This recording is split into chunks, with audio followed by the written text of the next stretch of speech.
Hello, once again. I am here in Copenhagen, the capital city of Denmark, a small country with a total population of 5.5 million inhabitants. Today I came here to talk with this Mr. here who's running for election, Lartey Lawson, who will tell me exactly how it is running for parliament in this country. The politicians are quite busy right now running for the European Parliament, and then from there we're going to see how it is. So stay tuned, and we are cycling, or we are running all the city to see how his campaign going, and probably we're going to, shocking to people who have been see this election. So stay tuned, and we'll talk to you a little later when I talk to Mr. Lartey Lawson. Yes. My name is Lartey Lawson. I originally come from Ghana in West Africa.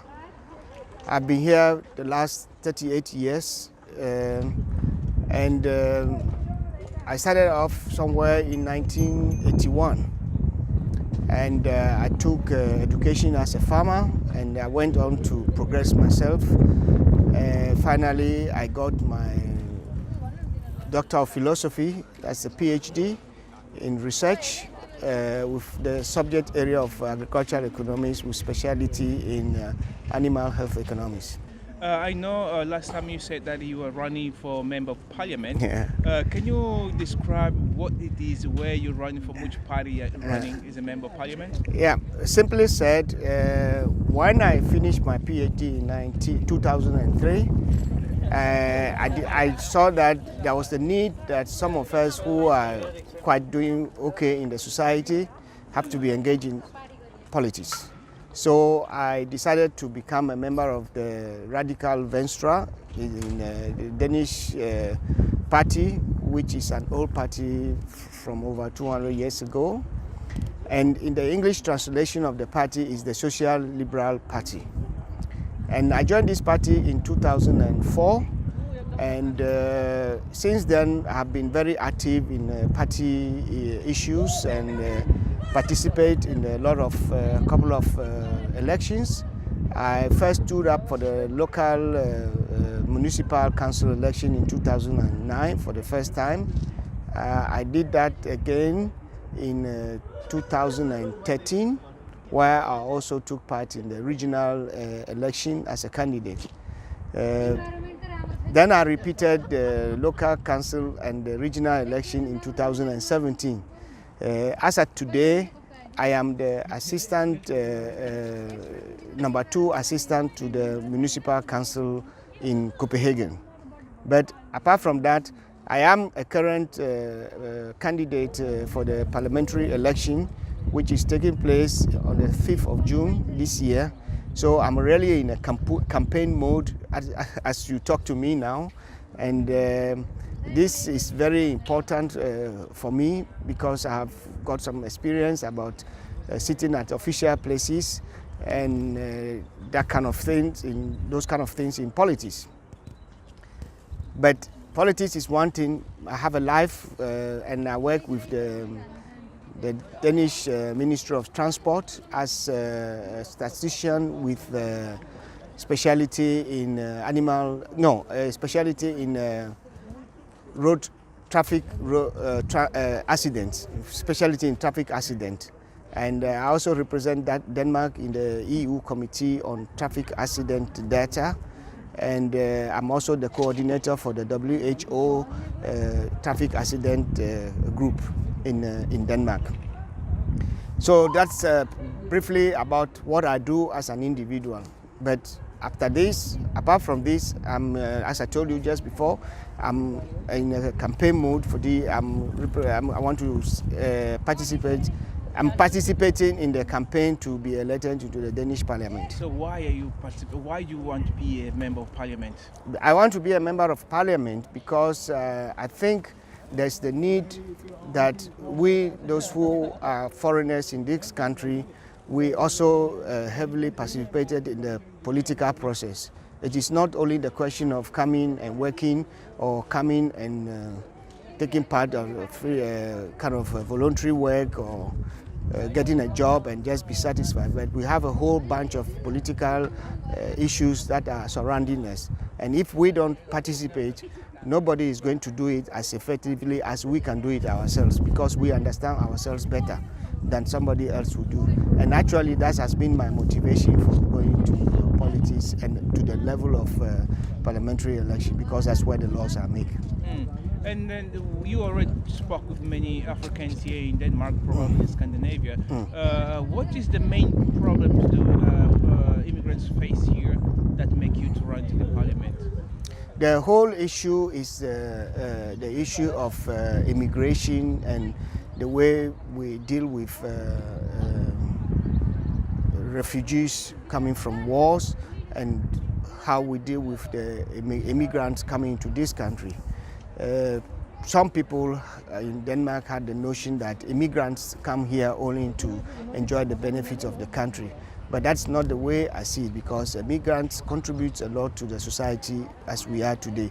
If you go to Copenhagen and you go walk on any major street from one end to the other, most of the simple shops that are open every day and have geared towards the customers or to the nationals of Copenhagen, and for that matter the bigger cities in Copenhagen and in Denmark, are owned by foreigners who do those kind of jobs.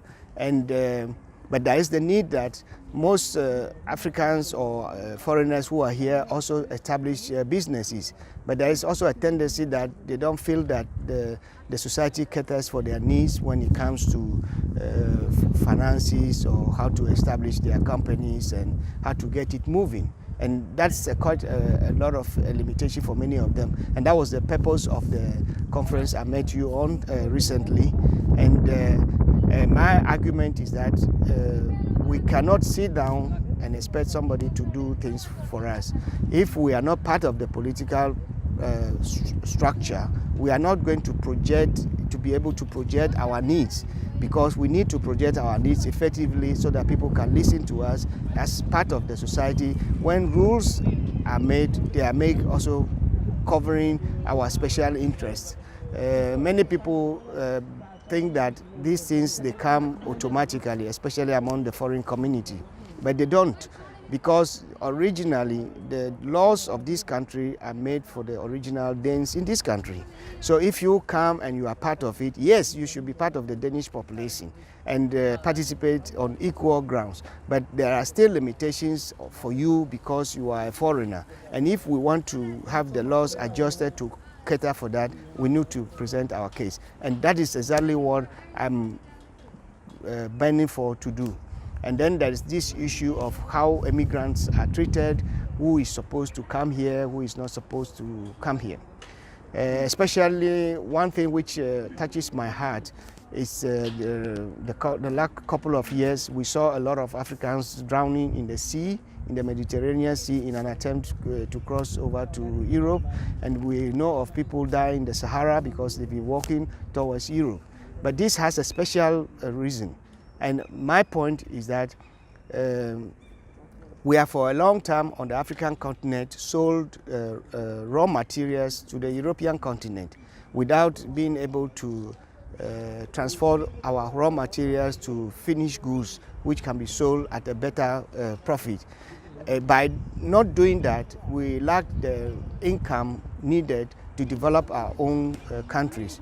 If I give you a typical example I use is that the production of chocolate starts from the cocoa.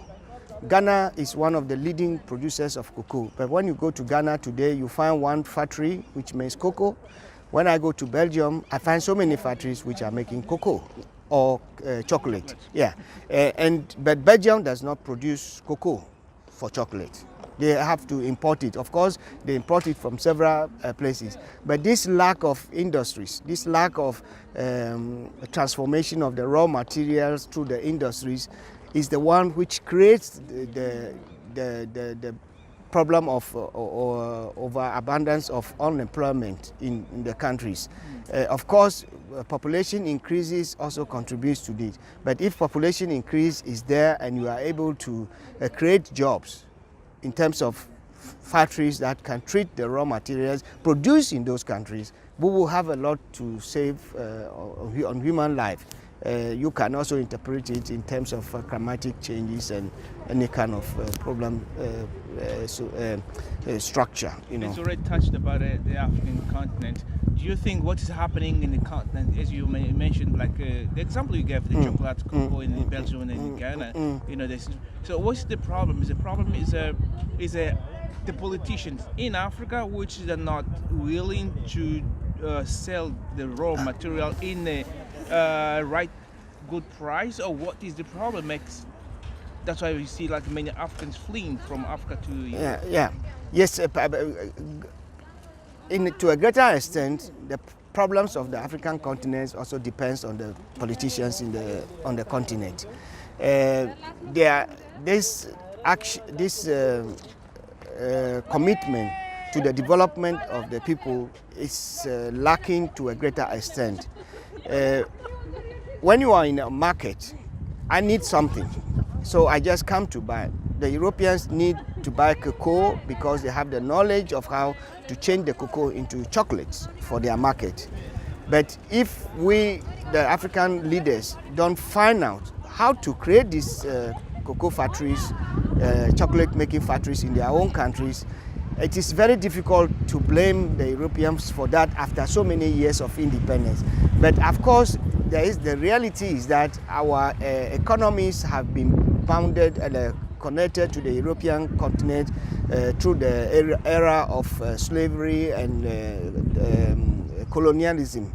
But that is not an excuse today, because it's almost 60 years, if I use Ghana's example, where we have been independent. So we could have done something on our own by insisting that some of these chocolate producing factories are built in our country, and making good agreements with the European continent on how to indulge in this thing. And of course, many people talk about corruption, which is also a problem on the African continent, but we need to deal with it from a different structure. And that is why I can't be living in a kind of visionalized world when I say I can do something about that, because I believe strongly that with my participation in the Danish political system and in the Danish parliament, I will be able to be a spokesman for this alternative trade agreement with the African countries, where transparency is one of the major parts of the deal. Because one of the things that happen on the African continent is that we lack transparency. Many people in African countries do not actually know what the government is doing with the funds they get from outside. It is not a secret that every time you are giving $100 or 100 krona or 100 pounds by an European country or aid, about 60% of this money remains in the European continent. So you only get 40% coming to you in Africa, or for that matter. But at least if our leaders are able to utilize this 40% to a very useful investment, that will also be a way to build up well until we become strong and capable enough to improve our trade agreements. Yeah. How will affect your work if you become a member of parliament, your work and as a politician? The Danish laws are very clear. When you are a politician in parliament, you have to stop your work, because parliamentary work, you are paid as an individual. They have a salary scale for you as a member of parliament. But when you are a member of the local council elections, it is you have to do it with your work, because there you are not paid. It is only the mayors on the local council level who are paid salaries. Otherwise, the rest of the members of the parties representing the people in the local council, they are not paid. But in parliament, you are paid. So I will have to leave my work and become a member of parliament on full-time basis. And that is what makes it also interesting to have time to do all the things I want to do. It is going to be a threefold action, threefold attitude from me. I have to deal with the Danish society, fighting our interests and making it possible for people to listen to us. I have to get my Danish counterparts to talk on African issues in the European Parliament.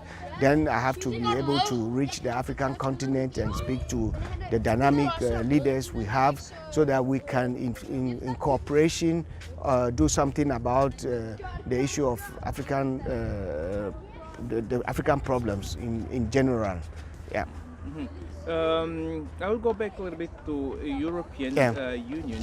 You say that the many agreements that Europe and Africa are not, or the Africans are doing to Europe is not that, how shall I put it, good for the African continent. And then that's why you run into the Danish Parliament in order to see this kind of agreement, economic agreement should be beneficial to the Africans.